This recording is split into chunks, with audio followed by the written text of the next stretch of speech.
Bonjour, moi c'est Charlotte, je travaille pour les jeunesses musicales et je suis musicienne intervenante dans les crèches, les écoles maternelles et les écoles primaires et je suis aussi responsable pédagogique. Tout est surchargé, que ce soit les individus, la planète, la Terre, les espaces. Et je pense qu'on doit changer un peu notre rapport à l'espace, au temps. Et les questions que je me pose, c'est comment choisir les choses que je veux mettre en place dans ma vie, qu'est-ce que je sélectionne, mais alors surtout comment trier toutes ces informations qui viennent en masse.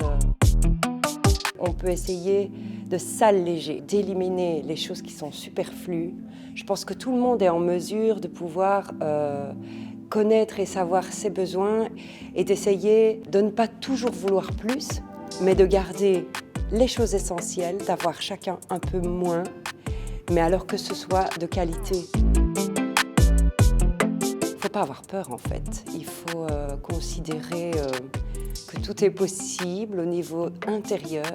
C'est pour moi le plus grand changement qui est réalisable dès maintenant, c'est changer par petits pas à l'intérieur. C'est en partageant nos petites victoires ou nos grandes victoires aux autres que ça peut créer une dynamique et que c'est en vibrant quelque chose de positif qu'on va pouvoir se contaminer les uns les autres, être contagieux par rapport à une dynamique de changement. Donc on peut la créer en tirant les autres vers le haut, mais pas en imposant quoi que ce soit. Chacun est à son rythme.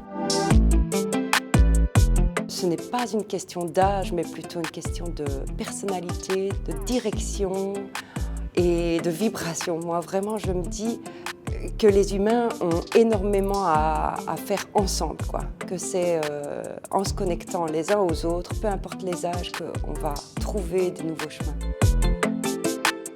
Se mettre moins de pression, chacun, mais considérer qu'à l'intérieur, il y a toutes les réponses et laisser beaucoup plus de place pour les faire émerger. Ne pas devoir toujours correspondre à un modèle, mais faire confiance à tout ce qu'il y a comme réponse intuitivement. Mettre en avant non pas les avoirs ou le statut social, mais des qualités beaucoup plus humaines et des choses qui n'ont pas une valeur monétaire, mais plutôt mettre en valeur des qualités de partage, de gratuité et de choses qui relient sans devoir toujours passer par l'argent.